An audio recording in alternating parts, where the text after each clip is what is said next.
গতকালকে যে কালের কণ্ঠ পত্রিকা আপনার হচ্ছে যে মিল্টন সমাদ্দার আলোচিত সমালোচিত এক মানবসেবী মুখোশধারী মানবসেবী এবং দৈনিক ইত্তেফাকের অনলাইন নিউজ তারা ইত্তেফাক পত্রিকাও তাকে নিয়ে একটা নিউজ করেছে মানব সেবার আড়ালে ভয়ঙ্কর মিল্টন সমাদ্দার। এবং এইটা ছাড়াও আজকে দেখলাম আরও 3-4টা অনলাইন পোর্টাল যারা হচ্ছে বিভিন্ন জনদের নিয়ে লাইভ করে, সেই অনুযায়ী আজকে মিল্টন সমাদ্দারকেও আজকে নিয়ে তারা লাইভ করেছে। আমি আসলে আমার তার সাথে কোনো ব্যক্তিগত শত্রুতা নাই এবং তার কাজের যে কাজ তিনি করেন এটা অবশ্যই সবার কাছে একটা মানবিক এবং হচ্ছে এটা সত্যি প্রশংসার দাবি রাখে তিনি যে কাজ করেন, কিন্তু তার উদ্দেশ্য হচ্ছে খারাপ। এটা হচ্ছে সবচেয়ে বড় কথা। বলবেন যে আপনি কিভাবে জানেন তার উদ্দেশ্য খারাপ? আমার 2014 সালে আমাদের এক বড় ভাই আমাদের নার্সিংয়ে উনি আমাদের মানে কাছাকাছি একবারে আমাদের খুবই কাছের বড় ভাই ছিলেন উনি। ওনার এলাকার এই মিল্টন সমাদ্দার।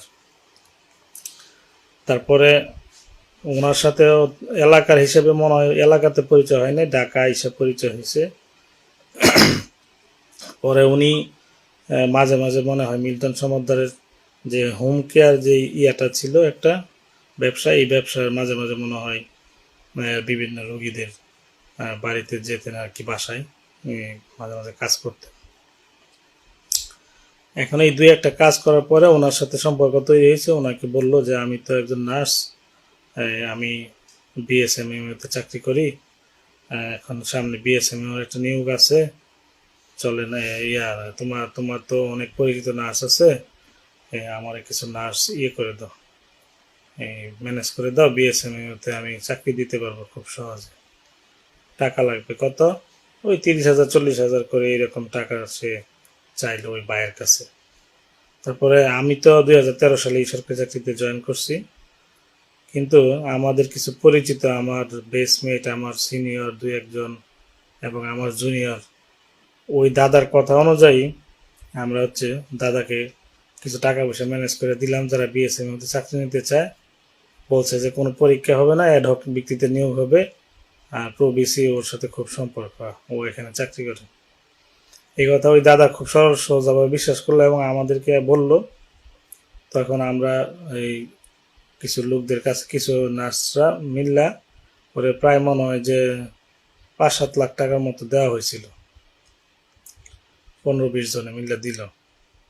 কিন্তু তো চাকরি দেওয়ার নাম কইরা 3 মাস 6 মাস ঘুরাইয়া তারপরে চাকরি তো দিতে পারলো না। অবশেষে আমরা তার অনেক অজানা তথ্য আমরা জানতে পারলাম তার কাছে আসা যাওয়ার মাধ্যমে, যে সে হচ্ছে এইগুলো প্রতারণা করে। এবং তার অফিসে আসা যাওয়ার পরে আমরা দেখলাম যে তার এখানে যারা অফিস স্টাফ আছে, এই অফিস স্টাফগুলা এইরকম 3 মাস 6 মাস চাকরি করে, তাদেরকে ঠিক মতো বেতন দেয় না। অফিস স্টাফরাই আমাদের কাছে বলল যে ভাই আমরা এখানে চাকরি করি 3 মাস, বেতন দেয় না, তারপরে আমরা আবার চলে যাই। এরকম প্রতিনিয়ত অফিস স্টাফ চেঞ্জ হয়, 6 মাস 3 মাস 6 মাস পরে পরেই তার অফিস স্টাফ চেঞ্জ হয়, কারণ সে বেতন দেয় না। আবার বেতন যখন 6 মাস হয়ে যায়, বেতন চাইলে তাদের সাথে খারাপ ব্যবহার করে, এরকম একটা অবস্থা।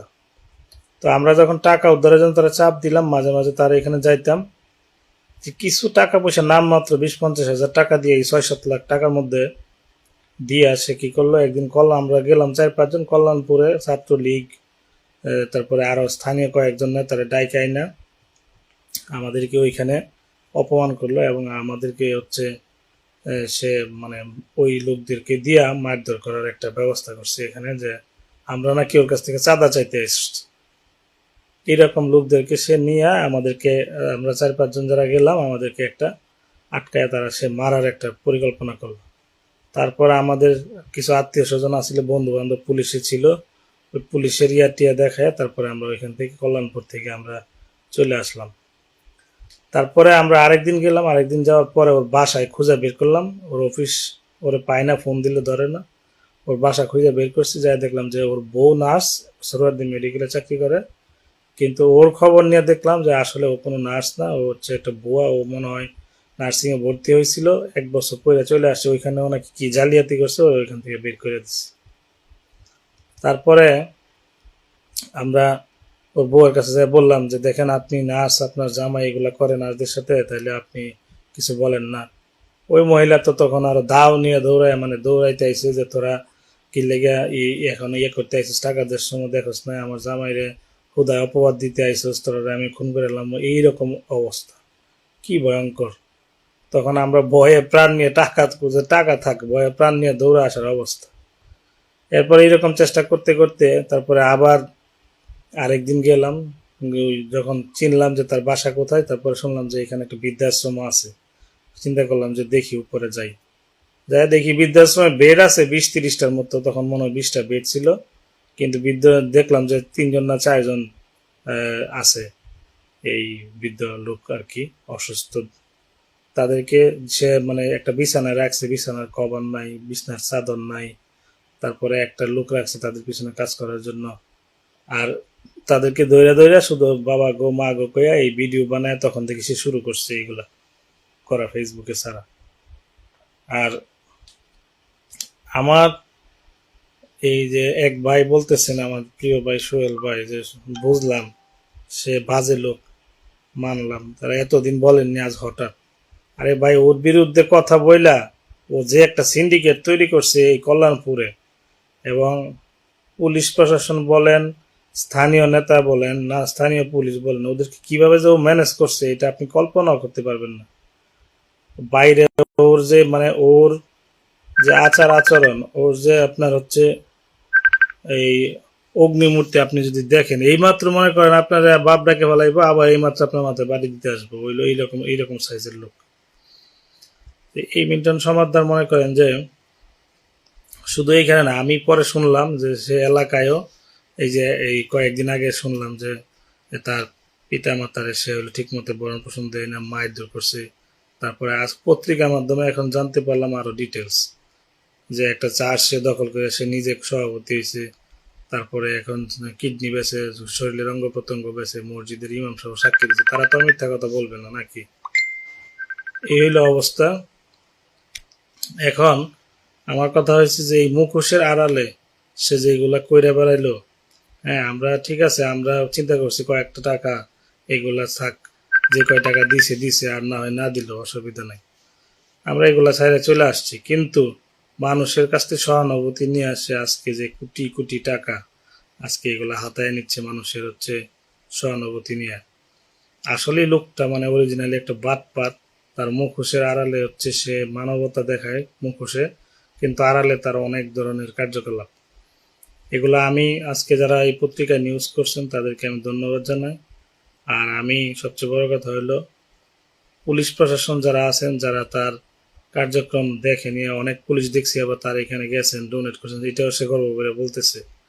তার একটা, তার যত অ্যাকাউন্ট আছে, ব্যাংক অ্যাকাউন্ট সহ মোবাইল অ্যাকাউন্ট, আমি মনে করি এগুলা সবগুলা জব্দ করে, এগুলাতে যদি হিসাব নিকাশ করা হয় তিনি কোথায় কয় টাকা ভাঙছেন, তাইলে আসল চরিত্র তারটা বেরিয়ে আসবে।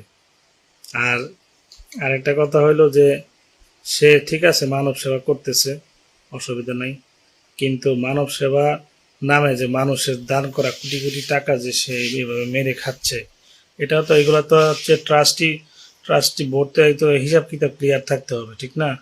এখানে তো অস্বচ্ছতা থাকলে তো এইভাবে আরো ব্যাংকের মতো বিভিন্ন প্রতিষ্ঠান গড়ে উঠবে, তখন তো এগুলো সামলানো কঠিন হয়ে যাবে সরকারের জন্য। জন্য আমি বলবো যে আপনারা যারা আহ, মানে ওর চিনেন, কোনো সময় ওর ফান্দে পা দিয়েন না। আর প্রশাসনের কাছে অনুরোধ যে সে আসলে একটা বাটপারি করতে করতে, এই যে সে একটা, আমি প্রশাসনের কাছে একটা বিশেষ অনুরোধ জানাই যে সে যে বলছে সে একজন নার্স, এটা একটা প্রথম জালিয়াতি। আমি আজকে লাইভে আসতাম না, এটা আসার একমাত্র কারণ হয়েছে যে সে বাটপারি করে বলছে সে নাকি নার্স, তাহলে তার নার্সিং এর সনদ আছে কিনা? তাহলে সেও তো একজন ভুয়া নার্স। এই ভুয়া নার্স হিসেবে আগে তারে অ্যারেস্ট করে আগে তারে শাস্তি দেওয়া উচিত। সে ভুয়া নার্স সে কিভাবে দাবি করে যে আমি একজন নার্স? নার্স হতে গেলে কাউন্সিলের ইয়ে থাকতে হবে, রেজিস্ট্রেশন থাকতে হবে, কোন প্রতিষ্ঠান থেকে সে পাশ করছে ওইটা থাকতে হবে। এখন সে এই যে নার্সের তকমা লাগায় যে সে এগুলা বাটপারি করে বেড়াইতেছে, এখন তো নার্সদের সমাজেরও বদনাম হয়ে যাবে। এই জন্য প্রশাসনের কাছে আমি অনুরোধ জানাবো যে আপনারা দয়া করে একটা সুষ্ঠু তদন্তের মাধ্যমে, যদিও মানে আমার দৃষ্টিতে তো ও আসলেই একটা অপরাধী, কারণ ওর আমি আজ থেকে 10 বছর আগেই ওর এইরকম বিদেশে লোক নেওয়ার নাম করে হাজার হাজার মানুষের কাছ থেকে সে টাকা নিয়েছে। সে স্বীকার করছে লাইভে এসে যে আমি একসময় এই ম্যান পাওয়ারের ব্যবসা করতাম, আর বিভিন্ন লবিং টবিং এটা বলছে, আবার অর্ধেকটা বলে যে এইভাবে আর কি আমি টাকা পয়সা জোগাড় করতাম। ও টাকার নেশা প্রচুর, ও টাকা এটা অবৈধ না বৈধ না কোত্থেকে আসছে এটা তার দেখার দরকার ছিল না। তার দরকার হচ্ছে সে তার টাকা লাগবে, এর জন্য যদি সে মানুষের সিম্পেথি কাজে লাগাইতে হয় এটাতেও সে রাজি আছে। এই হচ্ছে তার অবস্থা। তো আপনারা ভালো থাকবেন।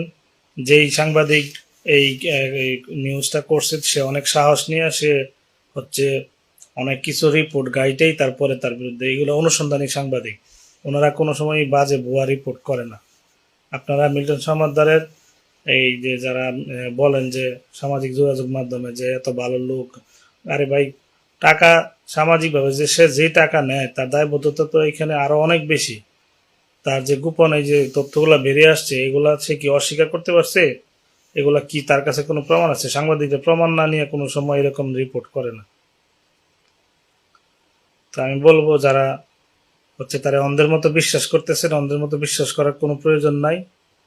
এইগুলো আরো তদন্ত হবে, আরো ইয়া হবে, তখন আপনারা আপনাদের মানে চিন্তা ভাবনা আরো প্রসারিত করতে পারবেন।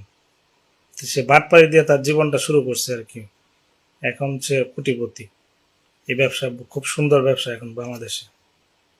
তো ঠিক আছে, আপনারা সবাই ভালো থাকবেন, এই মুখোশধারী শয়তানের কাছ থেকে দূরে থাকবেন। আর ও যে বাটপাড়ি করলো, ও যে নার্স হিসেবে পরিচয় দিল, এটারও একটা বিচার হওয়া উচিত। বাংলাদেশ নার্সিং কাউন্সিলের কাছে অনুরোধ, ডিজাইনের কাছে এই বাটপার নার্স পরিচয় দিছে, ওর কাছে আপনারা জানেন যে ওর কাছে সত্যিকারের কোনো নার্সিং এর সনদ আছে কিনা, কাউন্সিলের রেজিস্ট্রেশন আছে কিনা। আর নাইলে আমাদের নার্সিং সমাজেরও একটা বিশাল ক্ষতি হয়ে যাবে, মানুষ নার্সদের নেগেটিভ ভাবে নিবে। সবাই ভালো থাকবেন, আসসালামু আলাইকুম।